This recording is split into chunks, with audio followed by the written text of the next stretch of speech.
Bismillahirrahmanirrahim. Innal hamdalillah nahmaduhu wa nasta'inuhu wa nastaghfiruh wa na'udzu billahi min shururi anfusina wa min sayyiati a'malina. May yahdihillahu fala mudilla lahu wa may yudlil fala hadiya lahu. Asyhadu an la ilaha illallah wahdahu la syarika lah wa asyhadu anna Muhammadan abduhu wa rasuluh. Adal amanata wa saddaqa bir risalati wa kashafal ghummata wa nasahal ummah wa tarakana 'alal mahajjatil bayda lailuha kanahariha la yazigu anha illa halik. Fa salawatu rabbi wa salamuhu 'alal mab'uthi rahmatan lil 'alamin basyira wa nadhira wa da'iyan ila Allah bi idnihi wa sirajan munira. Amma ba'du. Assalamualaikum warahmatullahi wabarakatuh. Mga masugid naming tagapakinig, mga giliw naming mga bangsamoro, sumainyo ang kapayapaan, awa at mga biyaya ng Allah subhanahu wa ta'ala. Tinalakay natin sa mga nakalipas na episode natin mga kapatid ang hinggil sa tinatawag na al-Islam, al-Iman, al-Ihsan, al-Ikhlas, at ang al-Amana, at ang tinatawag na adl o pagiging makatarungan. Ngayon mga kapatid, sa ating episode na ito ay tatalakay natin ang tinatawag na al-jihadu fi sabilillah. Ang jihad alang-alang sa Allah subhanahu wa ta'ala o kaya ay tungo sa Allah subhanahu wa ta'ala. Ang jihad mga kapatid na insyaAllah isang halaga o kaya ay values minal qiyam ad-diniyati wal wataniyah allati biha tatahaqqaqu wihdatu bangsamoro ad-diniyati wal wataniyah. Ang jihad na sumasang-ayon sa o kabilang sa values o kaya ay qiyam, halaga natin ng mga bangsamoro, na kung magkaisa tayo sa jihad at pag-unawa sa jihad, sa pamamaraan ng jihad, katiyakan mga kapatid na magkakaisa tayo ng mga bangsamoro hinggil sa ating pananampalataya at hinggil sa ating bayan. Banggitin natin unang-una mga kapatid ang nabanggit ng unang amir natin o kaya ay chairman ng Imailif na si Al-Allama Al-Sheikh Salamat Hashim. Isa sa kanyang mga nabanggit hinggil sa tinatawag na jihad, lan yastati'u an yakhruju min ad-dulli wal hawani alladhi hum fihi al-yawma illa bil 'audati ila ta'alimil Qur'ani wal jihadi fi sabilillah. Kailanman sabihan niya, sana ay patawarin siya ng Allah subhanahu wa ta'ala at ipagkaloob sa kanya ng Allah subhanahu wa ta'ala na makapasok sa paraiso ng Allah subhanahu wa ta'ala ang ating kabilang sa pinakamalaking ulama sa atin dito sa Pilipinas at kabilang din sa pinakamalaki sa mga ulama sa buong mundo na si Al-Allama Al-Sheikh Salamat Hashim. Nabanggit natin na isa sa mga naisulat ng mga manunulat na mga Arabo, ang 10 napili na mga malalaking ulama at ika-10 si Al-Allama Al-Sheikh Salamat Hashim, Allahu yarhamu. Sabihan niya, kailanman ay hindi nila kakayanin na maalis sa pagka mahina o kaya ay pagka adul wal hawan Ibig sabihin yung wala na silang halaga. Hindi nila malampasan yung pagiging mababa nila sa ngayon hanggat sa sila'y bumalik sa mga katuruan ng pananampalatayang, mga katuruan ng Quran. Hanggat sa sila'y bumalik sa mga katuruan ng Quran. At gayon din ay sundin nila ang jihad na para sa Allah subhanahu wa ta'ala. Ang tinatawag na jihad na para sa Allah subhanahu wa ta'ala. May mga naisalaysay na pagtitipon ng mga ulama sa buong mundo na bawat isang mga ulama na nagmula sa iba't ibang bansa ay nagsalita. At nagsalita itong si Al-Allama Sheikh Salamat Hashim na kaharap ang napakaraming mga malalaking mga ulama. At ang kanyang sinabi, nararapat sabihan niya na tayo ay bumalik sa mga katuruan ng Quran. Kahit pa yung mga simple na mga bagay na minsan ay nakakalimutan natin. Yung mga fundamentals ng ating pananampalatayang Islam. Katulad ng mga pag-wudu. Napakaraming mga Muslim na kahit yung pag-wudu, gayon din ang pagdarasal, gayon din ang mga pag-ayuno, yung mga bagay o mga kaalaman na sapilitan na matuntunan ng tao, malaman ng tao, sapagkat hindi matatanggap ang kanyang mga pagsasamba kung hindi niya matuntunan itong mga kaalaman na ito na batay sa tamang katuruan. Katuruan ni Propeta Muhammad sallallahu alaihi wasallam. At yun ang sabihan niya, malampasan natin ang mga pagsubok o ang pagiging mababa na tayo ng mga ummal Islamiyah, mga Muslim ummah, kung tayo ay bumalik sa katuruan ng ating pananampalatayang Islam. At kung tayo ay bumalik sa tinatawag na jihad, isagawa natin ang jihad. Pero hindi yung jihad na labag sa katuruan, pero ang jihad na para sa Allah subhanahu wa ta'ala. Al-jihad fi sabilillah. Isa sa mga napakagandang namamalaging nababanggit ng ating chairman ng IMAILEF sa ngayon at chief minister ng ating Bangsamoro government na si His Excellency Al-Hajj Murad Ibrahim. Sana ay patnubayan siya ng Allah subhanahu wa ta'ala. Lan nakhsha min an natahaddatha 'anil jihad li'annahu min ad-din wa nahnu sha'bu muru jihaduna mashru' wa nuridu an nuhaqqiqa aw an nuthbita annana lasna irhabiyyin. Sabihan niya, hindi natin kinatatakutan na pag-usapan ang jihad. Gayon din ang Islam. Hindi natin kinatatakutan na pag-usapan ang jihad. Pag-usapan ang Islam. Sapagkat alam natin mga kapatid, ang Islam ay sumasang-ayon sa kalikasan ng mga tao. Lahat ng mga tao sa mundo, kailangan nila ang Islam. Lahat ng mga tao, kailangan natin ng Islam. Kaya hindi natin kinatatakutan na pag-usapan ng jihad. Lahat ng mga tao, kailangan din nila ang tinatawag na jihad. Pero yung jihad na hindi labag sa katuruan. Katuruan ni Propeta Muhammad, pamamaraan ni Propeta Muhammad sallallahu alaihi wasallam. Sapagkat ang jihad anya ay kabilang sa pananampalataya.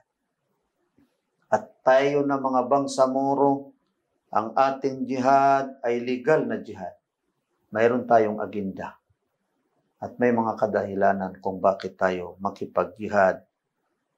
Pero kailangan natin mapatunayan sa buong mundo na hindi tayo mga terorista. Tayo ay mga mujahidin pero hindi tayo mga terorista. At hindi tayo labag sa katuruan ng ating pananampalataya. Gayon din, ang ating mga ginagawa ay hindi labag sa kabutihan ng mga tao, kahit pa hindi mga Bangsamoro. Napakaganda mga kapatid. So yan ang tatalakay natin, ang tinatawag na jihad. As-su'alu alladhi yatrahu nafsahu halil jihadu likay taqtula aw tuqtal? Ang tanong na ipagbabato natin sa ating mga sarili at sa kahit sino man. Ang jihad ba ay para ikaw ay makapatay? Ang jihad ba para ikaw ay mamatay? Halil jihadu likay taqtula aw tuqtal? Ikaw ay makapatay para ikaw ay makapatay, yun ang jihad. At para ikaw ay mamatay, yun ang jihad. Wallahi al-jawabu la wa al-fula. Mga masugid namin tagapakinig ng mga Bangsamoro, ang jihad na tamang jihad, ang jihad na batay sa katuruan ni Propeta Muhammad sallallahu alaihi wasallam ay hindi para ikaw ay makapatay at ikaw ay mamatay. Katiyakan na hindi. Yun ang jihad. Idan, mada?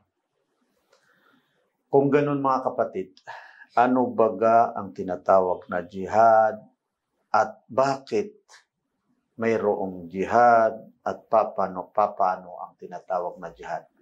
Alam natin mga kapatid na napakahaba itong mga paksa at nangangailangan ng higit na pagpapaliwanag mga kapatid para sa gayon ay maunawaan ng buong sangkatauhan, higit sa lahat ang ating mga kapwa na mga Pilipino at ang ating mga kapatid na mga Bangsamoro.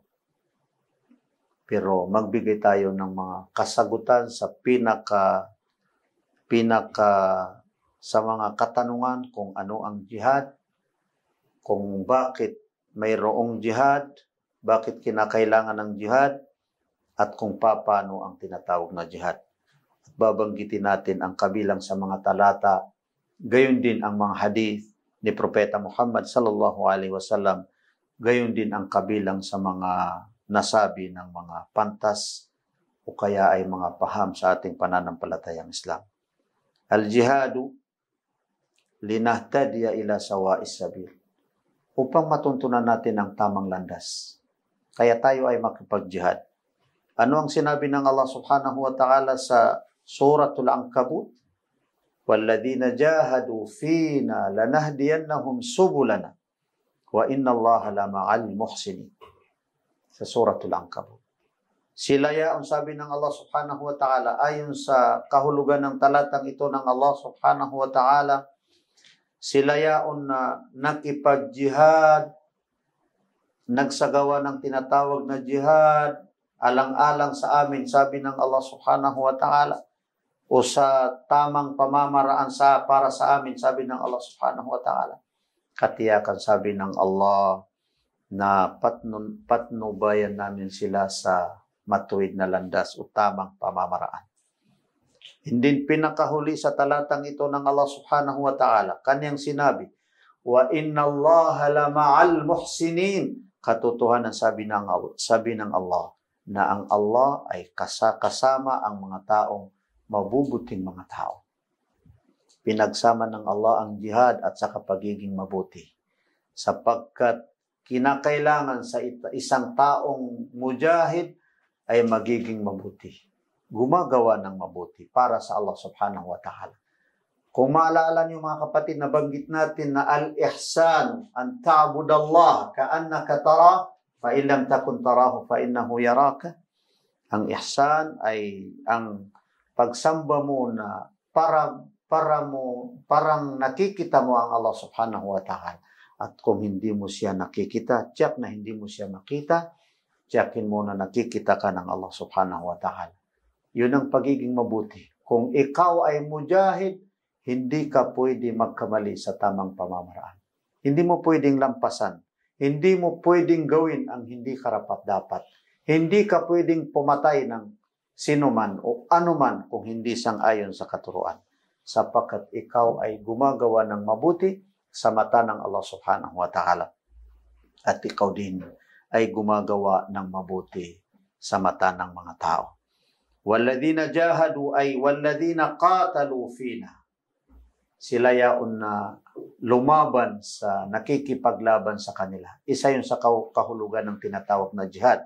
Pero hindi lamang mga kapatid, ang jihad ay pakikipaglaban o kaya ay labanan o kaya ay gera. Hindi lamang iyan ang kahulugan ng jihad, mga kapatid. Sabi ng mga ulama, وَالَّذِينَ قَاتَلُوا فِينَا وَالَّذِينَ جَاهَدُوا فِينَا أي وَالَّذِينَ قَاتَلُوا فِينَا لَنُوَفِّقَنَّهُمْ لِإِصَابَةِ الطَّرِيقِ الْمُسْتَقِيمَةِ وَذَلِكَ إِصَابَةُ دِينِ اللَّهِ وَهُوَ الْإِسْلَامِ. Sila yaon na gumagawa ng jihad o lumalaban sa nakikipaglaban sa kanila, lumaban sa pumapatay sa kanila. Tingnan niyo mga kapatid, lumaban, hindi makipaglaban, hindi pumatay, pero lumaban sa nakikipaglaban sa kanila o pumapatay sa kanila. Katiyakan sabi ng Allah subhanahu wa ta'ala na pagkaluban namin sila ng tamang pamamaraan para matuntunan nila ang matuwid na daan, ang daan na para sa pananampalataya ng Allah subhanahu wa ta'ala. Yun ang Islam. So ibig sabihin, ang taong mujahid ay kailanman hindi siya pwedeng lumabag sa katuruan ng pananampalatayang Islam o mga bagay na hindi pinahintulot ng Allah subhanahu wa ta'ala. At napakaraming halimbawa nito mga kapatid, ipagpatuloy natin insyaAllah ang pagtatalakay natin kung ano ang jihad at kung bakit ang jihad at kung paano ang jihad insyaAllah.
Mga masugid naming tagapakinig at mga giliw naming mga bangsamoro na nakikinig sa ating episode na ito. Na isa sa mga napakahalagang episode, ang episode na ika-15 sa ating series na lectures na pinamagatang Bangsamoro Wahdatun Diniyatun wa Wataniyah. Bangsamoro, Religious and National Unity. Nabanggit natin ang isa sa mga talata ng Allah subhanahu wa ta'ala sa suratul Ankabut, وَالَّذِينَ جَاهَدُوا فِينَا لَنَهْدِيَنَّهُمْ سُبُلَنَا وَإِنَّ اللَّهَ لَمَعَ الْمُحْسِنِينَ. Si Propeta Muhammad sallallahu alaihi wasallam noong matapos ang kanilang labanan, gera, sapagkat hindi na pwedeng maiwasan ang tinatawag na labanan nang dahil sa mga umaaway o nang aapi sa mga kasamahan ni Propeta Muhammad sallallahu alaihi wasallam. Kanyang nawika, kharajna min al-jihadil asghari ila al-jihadil akbar wa huwa jihadun nafs. Natapos na natin o nakalabas na tayo o nakaalis na tayo sa maliit na jihad patungo sa malaking jihad. Ano baga mga kapatid ang malaking jihad? Jihadun nafs. Ang jihad na tinatawag na jihadun nafs. Ibig sabihin, ang kalaban mo ay sarili mo. Yun ang tinatawag na jihad. Kakayanin mo na kalabanin, awayin ang sarili mo sa hindi karapat-dapat, sa kanyang naiisip, sa kanyang gustong gawin na hindi karapat-dapat. Yun ang tinatawag na jihadun nafs.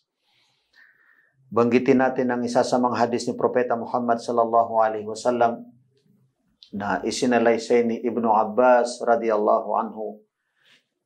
An Ibni Abbas radhiyallahu anhuma anna an-nabiy sallallahu alaihi wasallam qala ma min ayyamin al-'amalu as-salihu fiha ahabbu ila Allah min hadhihi al-ayyam, yani ayyamu al-'ashr. Wala nang pinakamainam daw sa Allah subhanahu wa ta'ala na mabuting ginagawa ng mga tao maliban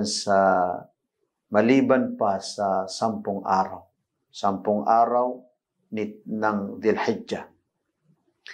Qalu ya Rasulullah walal jihadu fi sabilillah. Nagtaka ang mga kasamahan ni Propeta Muhammad sallallahu alaihi wasallam sapagkat ayon sa kanilang kaalaman, wala nang humihigit pa sa tinatawag na jihad. Sabi nila, Rasulullah, Propeta, ya Rasulullah, kahit pa nga ang jihad fi sabilillah ay mas mainam pa ang 10 araw sa Dhul-Hijjah, ika nga. Qala walal jihadu fi sabilillah. Kahit pa ang jihad fi sabilillah illa rajulun kharaja binafsihi wa malihi thumma lam yarji' min dhalika bishay. Rawahu al-Bukhari. Maliban sa isang lalaki na lumabas para sa jihad sa kanyang sarili, pagkatapos nakabalik siya ng wala nang naibalik. Wala nang naibalik. So, ibig sabihin, wala na siyang naibalik. Ibig sabihin, yung taong nag-jihad na nasawi at wala nang naiwan sa kanyang ikangay, yung mga kanyang pag-aari. May hadis pa ni Propeta Muhammad sallallahu alaihi wasallam na napakaganda, mga masugid naming tagapakinig na mga bangsamoro.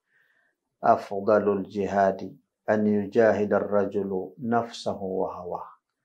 Pinakamainam daw o kabilang sa mga mainam na jihad na ang tao ay makipag-jihad, lalabanan niya ang kanyang sarili at ang kanyang pagnanasa. Isa yun sa mga mainam na jihad. Katulad din ng isang sinabi ni Propeta Muhammad sallallahu alaihi wasallam, afdalul jihadi kalimatu haqqin aw kalimatu adlin 'inda sultanin jair. Ang pinakamainam na jihad ay pagsalita ng makatotohanan na salita o kaya ay matuwid, makatarungan na salita 'inda sultanin jair, sa harapan ng harapan ng sinumang namumuno. Pero pansinin natin mga kapatid, ang sinabi ni Propeta Muhammad sallallahu alaihi wasallam, ang pagsalita ng totoo ay kabilang sa mga mainam na jihad, pero hindi pagpapahiya mga kapatid ang pagsasabi ng totoo. Kaya ang sinabi ni Propeta Muhammad ay hindi sa kasama sa harap ng sinumang namumuno o sultan na jair. Sino mang may katungkulan pero hindi siya makatarungan. Pero hindi niya sinabi na pahiyain sa publiko o kaya sa mga social media. Ang magandang pag-jihad, may nakikita kang mali, puntahan mo ang sino mang namumuno. Sabihin mo sa kanya, alang-alang sa Allah subhanahu wa ta'ala, para sa ipagkakaisa, para maging magkaisa ang mga bangsamoro, at para magiging maganda ang pamamalakad natin sa bangsamoro government. Ito ang nakikita naming maganda. Ganyan ang katuruan ni Propeta. Ganyan ang katuruan ng pananampalatayang Islam. Hindi yung pahiyain mo ang kapwa na tao. Sabi ni Umar ibn al-Khattab radiyallahu anhu, wa ma adraka ma Umar, sino baga si Umar, ang ikalawang khalifa ni Propeta Muhammad sallallahu alaihi wasallam. Man wa'adhani sirran faqad nasahani. Sino mang nagpayo sa akin, nagbigay sa akin ng payo ng hindi nakalantad, Ibig sabihin, binulungan niya ako. Ibinulong niya sa akin ang kanyang payo. Hindi niya ako ipinahiya. Katiyakan sabi ni Umar ibn al-Khattab radiyallahu anhu, kalugdan siya ng Allah subhanahu wa ta'ala, siya yaon ang tunay na nagbigay sa akin ng payo. Nagpayo sa akin. Pero sino man, waman wa'adhani alaniyatan, faqad faddahani, sino mang nagbigay sa akin ng payo sa publiko, sa social media, ika nga, isa na ito sa mga halimbawa, mga kapatid, na hindi natin pwedeng gawin, ay hindi niya ako pinayuhan, kundi ang katotohanan ay pinahiyan niya ako. Pinahiyan niya ako, mga kapatid. Al-jihadu amrun min Allah subhanahu wa ta'ala. Ang jihad, mga kapatid, ay kautusan ng Allah subhanahu wa ta'ala. Ibig sabihin ay pagsasamba sa Allah subhanahu wa ta'ala. Tuklasin natin ang talata ng isang talata ng Allah subhanahu wa ta'ala sa suratul Baqarah. فَلْيُقَاتِلْ فِي سَبِيلِ اللَّهِ الَّذِينَ يُقَاتِلُونَكُمْ وَلَا تَعْتَدُوا إِنَّ اللَّهَ لَا يُحِبُّ الْمُعْتَدِينَ. فَلْيُقَاتِلْ, iniatas ng Allah subhanahu wa ta'ala na lumaban sa mga nakikipaglaban, sa mga nang-aapi. Fi sabilillah, alang-alang sa Allah subhanahu wa ta'ala. Tingnan niyo, laging kasama ang fi sabilillah, sapagkat ang jihad na hindi kasama ang fi sabilillah ay hindi jihad. Mabanggit natin itong isa sa mga hadith ni Propeta Muhammad sallallahu alaihi wasallam. So iniatas ng Allah subhanahu wa ta'ala na lumaban sa sinumang nakikipaglaban, sa sinumang nang-aapi, sa sinumang pumapatay, pero alang-alang sa Allah subhanahu wa ta'ala. Kahit inapi ka pa, huwag ka gumawa, huwag ka gumanti, huwag ka lumaban ng makalabag sa katuruan ng pananampalatayang Islam o kaya ay kagustuhan ng Allah subhanahu wa ta'ala. Alladhina yuqatilunakum. Tingnan niyo, mga masugid naming tagapakinig ng mga bangsamoro. Falyuqatil, iniatas ng Allah subhanahu wa ta'ala na lumaban sa nakikipaglaban, sa umaapi, sa pumapatay, alang-alang sa Allah subhanahu wa ta'ala. And then, ipinaliwanag niya, binanggit niya mismo, sino ang mga kalaban? Hindi kung dahil may armas ka na, dahil matigas ka na ng commanders, kahit kung sino-sino na ang kalaban mo. Alladhina yuqatilunakum, ang kalaban niyo, sino mang lumalaban sa inyo, nakikipaglaban sa inyo, sino mang nang-aapi sa inyo, sino man ang pumapatay sa inyo. Alladhina yuqatilunakum. And then, dinagdagan pa ng Allah subhanahu wa ta'ala, wala ta'tadu. Wag kayo, siya sa wika natin, di ka no panibaba. Di ka no panibaba. Wala ta'tadu. Wag kayo mag-umpisa sa gera o kaya ay sa labanan.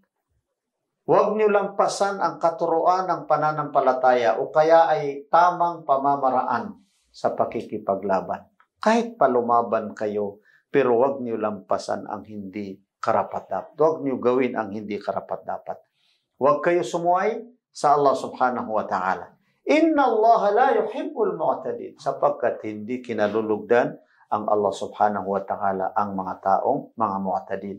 Nag-uumpisa sa gera, nag-uumpisa sa labanan, lumalampas sa katuruan ng pananampalataya at katuruan sa tamang katuruan ni Propeta Muhammad sallallahu alaihi wasallam o kaya ay sa mga bagay na hindi ikinalulugod ng Allah subhanahu wa ta'ala. Kailangan natin makontrol ang ating mga sarili kahit gaano tayo matigas, ka-popular na commanders. Tingnan niyo ang isa sa mga sinabi ni Propeta Muhammad sallallahu alaihi wasallam. Al-jihadu madin ila yawmil qiyamah. Ang ating yumaon na unang amir, si Al-Alama Sheikh Salamat Hashim. Kawan siya ng Allah subhanahu wa ta'ala. Lagi niya itong nababanggit na hadith ni Propeta Muhammad sallallahu alaihi wasallam na ang kahulugan, al-jihadu madin ila yawmil qiyamah. Ang jihad ay manatili hanggat sa kabilang buhay. Hanggat sa kabilang araw. وَمَاذَا تَعْنِي الْإِسْتِمْرَارِيَّةُ هُنَا فِي هَذَا الْحَدِيثِ? Ano baga ang dunong ni Propeta Muhammad sallallahu alaihi wasallam? Bakit Ano ang ibig sabihin dito na manatili hanggat sa kabilang araw? Hanggat sa kabilang buhay, manatili ang tinatawag na jihad. Innahu ibadah. Katotohanan na ang jihad ay pagsasamba sa Allah subhanahu wa ta'ala. So pagsasamba sa Allah subhanahu wa ta'ala, hindi ka pwedeng lumabag. Kahit pa ikaw ay nasa labanan, hindi ka po pwedeng lumabag sa kautusan ng pananampalatayang Islam. Sa hindi kinalulugdugod ng Allah subhanahu wa ta'ala. Hindi pwedeng patayin, hindi pwedeng patayin. Napakaraming sinabi ni Propeta Muhammad sallallahu alaihi wasallam na hindi pwedeng patayin.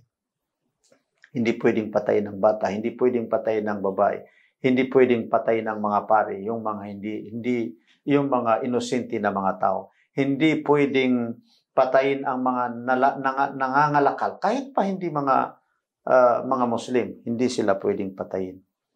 Hindi pwedeng patayin ang mga farmers. Isa yan sa mga nawika ni Propeta Muhammad sallallahu alaihi wasallam.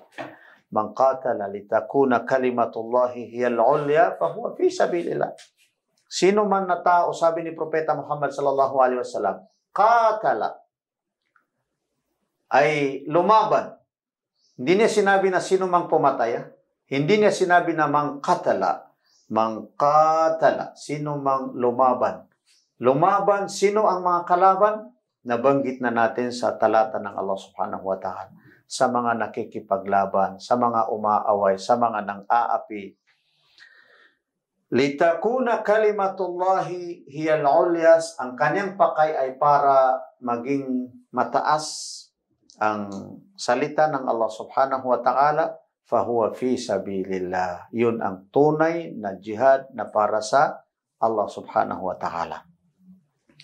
So kung nakipag-jihad ka, pero nalalabag mo ang salita ng Allah subhanahu wa ta'ala, wala ta'tadu, di ka no pinibaba, huwag kayo mag-umpisa, huwag kayo lumabag sa pamamaraan ng tinatawag na jihad. Anong ibig sabihin mga kapatid, mga kapwan, mga giliw naming mga bangsamoro? Hindi yung tinatawag na jihad fi sabilillah. So kailangan anya, sabi ng ating Amir na chairman ng Himayalif at sa ngayon ay Chief Minister ng ating Bangsamoro government. Kailangan natin ipakita ang tunay na jihad, ang jihad na hindi labag sa humanity. Kailangan natin patunayan na hindi tayo mga terorista, mga masamang mga tao. Yun ang ibig sabihin na para maging mataas ang salita ng Allah subhanahu wa ta'ala. Mga kapatid, tayo ay makipag-jihad liraf'il dhulm, para maalis ang tinatawag na pang-aapi. Isa ito sa mga nawika ng mga pantas na kanilang napagkasunduan na kabilang sa mga dahilan kaya tayo ay nakipag-jihad. So kung tayo ay mang-api, mang-agaw, ano ang sinabi ni Propeta Muhammad sallallahu alaihi wasallam? Kung tayo ay pumatay ng itong mga kapwa natin na kahit hindi mga Muslim, pero nakipagkasundo sila at naging kasama na natin sila. Nakipagkasundo at kasama natin, hindi sila gumagawa ng mga ginagawa ng labag ng ikasisira natin. Hindi nila sinusuway ang pananampalataya, ang pagiging Muslim natin. Man qatala dhimmiyan aw muahidan lam yarih raihatal jannah. Sabi ni Propeta Muhammad sallallahu alaihi wasallam. Sino baga? Sabi ni Propeta Muhammad sallallahu alaihi wasallam, ang makapatay, ang pumatay ng isang dhimmi, ang hindi Muslim pero hindi siya lumalabag sa pamamaraan ng Islam. Hindi siya nang aapi, hindi siya pumapatay sa mga Muslim. At muahidan o kaya ay nakipagkasundo sila para sa kapayapaan. Ang taong pumatay na yun sa isang dhimmi, isang muahid, lam yarih raihatal jannah, kailanman ay hindi niya maamoy ang amoy ng paraiso ng Allah subhanahu wa ta'ala. Pinakahuli mga kapatid, banggitin natin ang isang nawika ng isang popular na isang napakabantog sa Kuwait na media, si Sheikh Nawaf Al-Shamari.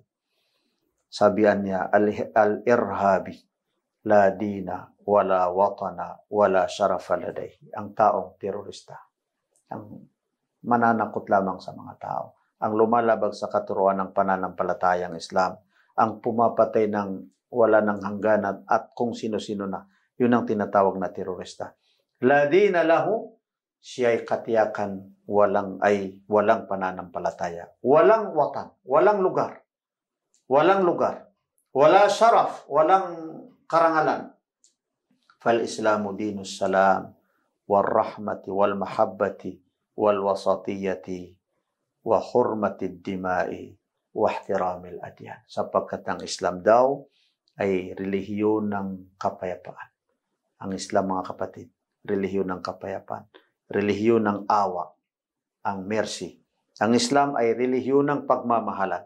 Ang Islam ay hindi